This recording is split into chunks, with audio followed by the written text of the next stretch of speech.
안녕하세요. 30대 후반 여성입니다. 결혼한 지는 7년이 되었고 작은 갤러리를 운영하고 있어요. 남편은 규모가 괜찮은 변호사 사무실을 운영하고 있는 대표 변호사입니다. 아직 아이는 없는 상태고요. 남편이 너무 바빠서 얼굴 보기도 힘듭니다. 밤늦게 들어오거나 새벽에 제가 잘 때 들어옵니다. 그래서 결혼을 한 건지 집을 공유하는 건지 헷갈릴 때도 있어요. 많이 외로웠죠. 평상시와 같이 갤러리에 출근하는 중 교통사고가 났어요. 신호대기 중이었는데 뒤에서 어떤 차량이 박았죠. 큰 사고는 아니었는데 가해 차량의 차주가 엄청 미안해하고 사과하며 안위를 재차 묻더군요. 가해 차주를 봤는데 키도 크고 잘생겼더라고요. 살짝 설레었습니다. 어쩔 줄 몰라 하길래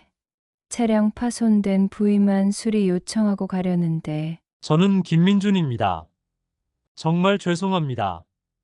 병원도 가시죠. 교통사고는 후유증이 무섭기 때문에 꼭 추후 경과를 지켜봐야 합니다. 그러니 조금이라도 이상하시면 병원 가실 수 있게 보험 접수해드릴게요.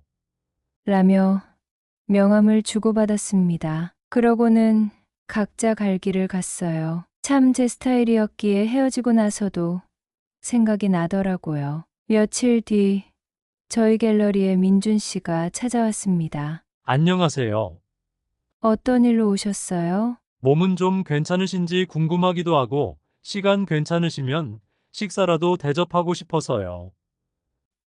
아, 저 유부녀입니다. 죄송합니다. 미안합니다. 몰랐습니다. 하며 자리를 뜨려는데 저도 너무 외로웠던지라 식사 정도는 한 끼 하고 싶었습니다.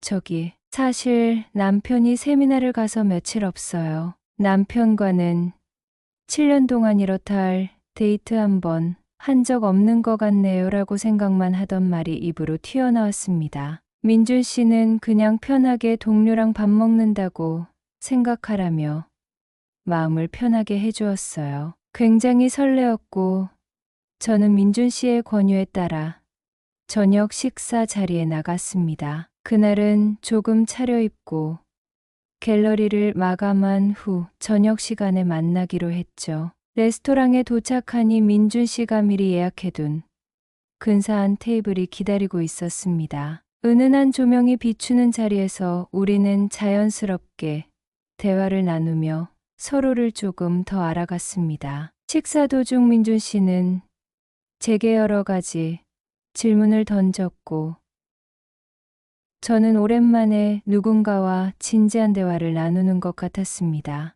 남편과는 하지 않았던 너무나도 편안하고 따뜻한 시간이었죠. 민준 씨는 저를 정말 배려하고 있다는 것이 느껴졌습니다. 그의 시선, 말투, 작은 몸짓 하나하나가 저를 설레게 했습니다. 식사를 마친 후 민준 씨는 혹시 부담스럽지 않다면 근처에서 간단하게 맥주 한잔 할까요?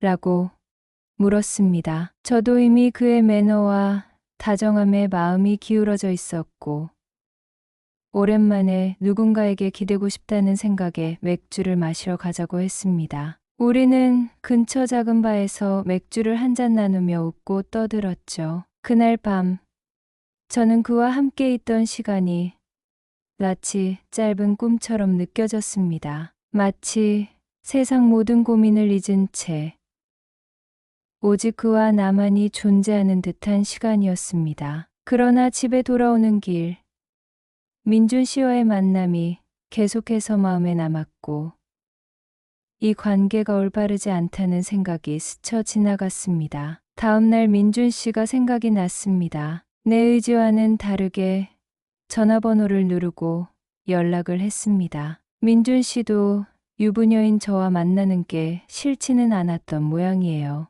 민준 씨가 제게 근교로 드라이브를 가자고 제안했어요. 마침 날씨도 맑았고 바람이 살랑살랑 불어오는 게 기분 좋았죠. 저희는 가벼운 간식을 챙겨 근처 바닷가로 향했어요. 바닷바람을 맞으며 차 안에서 민준 씨와 나란히 앉아 있었을 때 오랜만에 모든 스트레스에서 벗어난 듯한 기분이 들었습니다. 민준 씨는 차 안에서 재밌는 이야기를 해주며 저를 웃게 했고 한참 동안 아무 생각 없이 바다를 바라보며 차분한 시간을 보낼 수 있었습니다. 그 시간은 오랜만에 느껴본 평온함이었어요. 어느 날 민준 씨가 갑자기 저에게 만나자고 했습니다. 별다른 예고도 없이 갔는데 그날이 제 생일이었어요. 잊고 지냈던 생일을 민준 씨가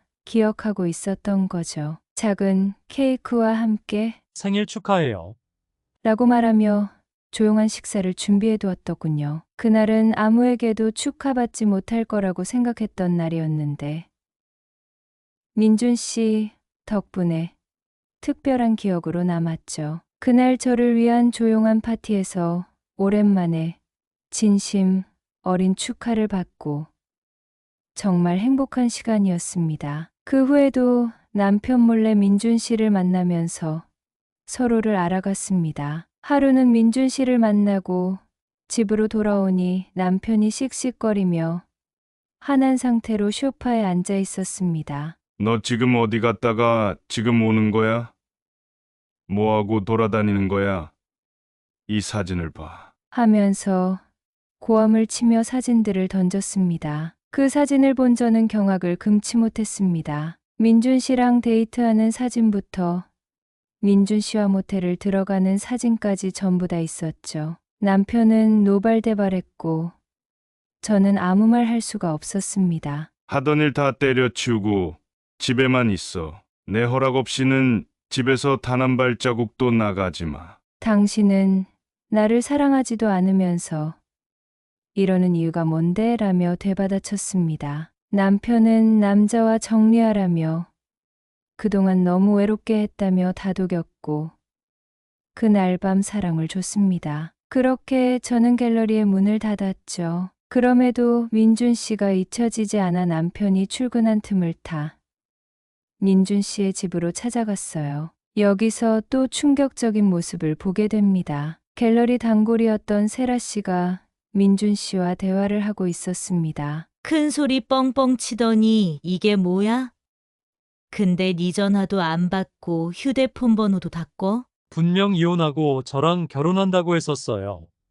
민준 씨의 목소리가 들렸어요. 너무 놀라 입을 다물 수가 없었죠. 이게 무슨 일인가 싶었어요. 자초지종을 알고 싶어 세라 씨를 미행했죠. 그런데 더 놀라운 상황을 목격하고 말았어요. 제 남편과 7, 8살로 보이는 남자아이와 세라 씨가 함께 음식점으로 향하는 것이었죠. 어느 작은 음식점 앞에서 남편과 세라 씨가 아이와 함께 웃고 있는 모습이 보였습니다. 남편은 아이와 장난을 치며 웃음을 터뜨렸고 세라 씨도 그 모습을 흐뭇하게 바라보고 있었죠. 세 사람은 마치 하나의 가족처럼 자연스러웠습니다. 남편은 아이를 번쩍 들어 올리며 아빠가 최고지? 라고 물었고 아이는 환하게 웃으며 응, 아빠 최고. 라고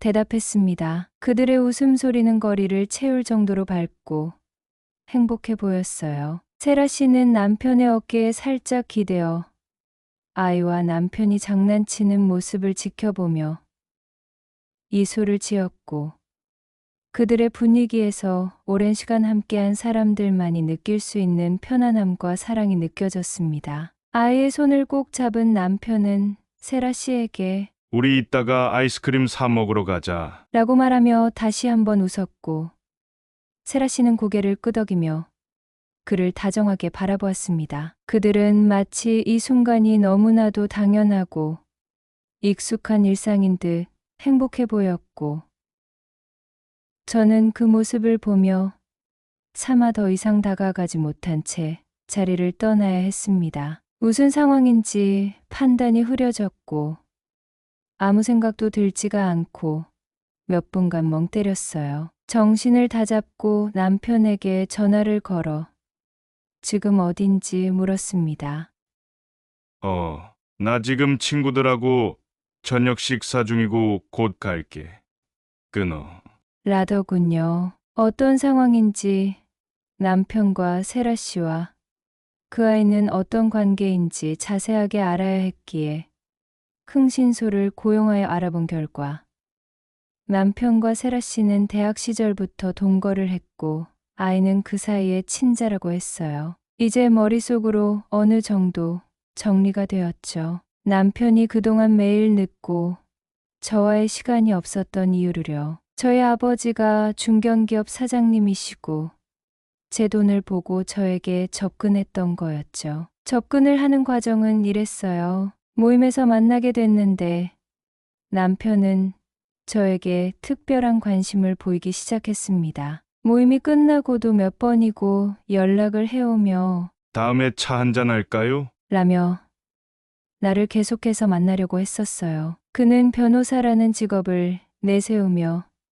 자신이 얼마나 바쁘고 사회적으로 성공한 사람인지 자연스럽게 이야기했었죠. 그리고 자신의 인생에서 여유가 생기면 안정적인 가정을 꾸리고 싶다는 말을 덧붙이며 미래에 대해 나름의 계획을 갖고 있는 사람처럼 보여줬습니다. 하지만 시간이 지나면서 남편이 나에게 접근했던 방식이 조금씩 달리 보이기 시작했었죠. 그는 나에게 여러 번 아버지가 중견기업을 운영하신다니 정말 대단하네요. 그 회사를 어떻게 운영하시는지 정말 궁금합니다. 라고 말하며 우리 집안에 대해 끊임없이 물어보곤 했었어요. 처음엔 별 뜻 없이 궁금해하는 줄 알았지만 그의 질문들은 점점 구체적으로 변해갔었죠. 어느 날 남편은 나에게 경제적으로 힘들다고 털어놓았습니다. 그가 차린 변호사 사무실이 생각보다 잘 풀리지 않고 있다고 말하며 도움을 줄 수 있겠냐고 물었습니다. 그때 나는 그가 나의 배경과 재력을 보고 접근했을지도 모른다는 생각이 들었지만 이미 그와 가까워진 상태였고 마음의 여유를 갖고 도와주기로 했었습니다. 그 후 남편은 나에게 더 적극적으로 다가왔었어요. 당신만 있으면 어떤 어려움도 이겨낼 수 있을 것 같아. 라며 나를 의지하는 모습을 보였고 우리는 더 깊은 관계로 발전했습니다. 결혼을 결심하게 된 것도 그때쯤이었었죠. 그때는 그의 진심을 의심하지 않았고 나도 그에게 기대며 결혼 생활이 행복할 거라 믿었었어요. 그러나 지금 돌이켜보면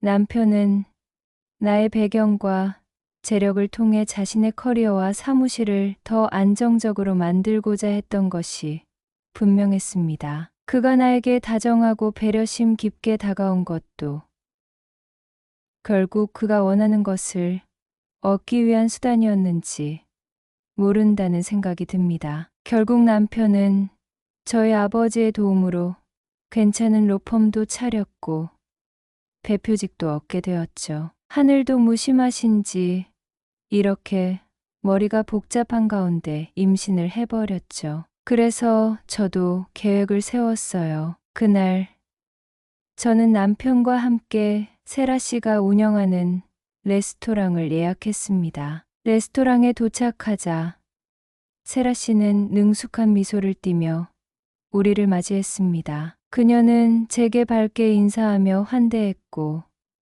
남편에게는 아주 자연스럽게 눈을 맞추며 어서 오세요라고 말했죠. 처음 보는 사람처럼 행동하는 그들의 모습이 너무나 능청스러워 보였습니다. 식사가 시작되고 나서도 세라 씨는 마치 오래 알고 지낸 손님을 대하듯 친절하게 대화를 이어갔습니다. 메뉴를 설명할 때마다 남편과 은근히 눈이 마주쳤고 저는 그들의 미묘한 시선 교환을 눈치채고 있었지만 침착하게 행동했습니다. 분위기는 평온했지만 테이블 아래에서는 긴장감이 흐르고 있었어요. 식사가 중반쯤 진행되었을 때 저는 일부러 분위기를 뒤집을 말을 꺼냈습니다. 저 사실 오늘 전할 소식이 하나 있어요. 저 임신했어요. 순간 남편과 세라 씨의 표정이 굳어졌습니다. 남편은 눈을 크게 뜨고 당황한 표정을 지었고, 세라 씨는 손에 들고 있던 와인잔을 부들부들 떨며 내려놓았습니다. 그들의 당황한 표정을 보고 저는 이어서 덧붙였죠. 그런데 그게 참 아이러니하네요. 민준 씨와 정리한 그날, 당신이 나에게 사랑을 준 그날 생긴 것 같아요. 그 말을 하자 남편은 얼굴이 창백해졌고, 세라 씨는 말을 잇지 못한 채 고개를 떨구었습니다. 세 사람 사이에 무거운 침묵이 흘렀습니다. 남편은 허둥지둥대며 그게 무슨 소리야? 라고 중얼거렸고, 세라 씨는 자신이 무엇을 어떻게 해야 할지 몰라 하는 표정이었죠. 그 순간 남편은 세라 씨의 눈치를 살피며 상황을 수습하려고 했지만 이미 진실은 드러난 상태였습니다. 식사는 더 이상 이어질 수 없었고, 저는 그 혼란스러운 분위기 속에서 자리에서 일어나 레스토랑을 나왔습니다. 그날의 충격적인 진실은 모두의 입술을 묶어버린 채 레스토랑에 남은 것은 세라 씨와 남편의 난감한 표정뿐이었습니다. 며칠 후 세라 씨는 저를 본인의 집에 초대를 했어요. 세라 씨 몰래 남편도 그 집으로 불렀어요. 가보니 가족 사진이 크게 걸려 있더군요. 많이 놀랬어요? 사진 봤잖아요. 별로 관심 없어요. 할애기 있으시다면서요 하세요. 이혼하세요. 그 남자 내 남자예요. 보고서도 주제 파악이 안 돼. 누가 그래요? 당신 남자라고, 나는 본처고 당신은 첩이야. 누가 주제 파악을 못하는데? 남편이 등장했고 남편은 세라 씨에게 세라야, 너는 그냥 애 엄마라. 내가 신경 쓰고 있었던 것뿐이야. 나는 네 남편이 아니야. 라고 못을 박았죠. 여보, 내가 어떻게 된 건지 다 설명해 줄게.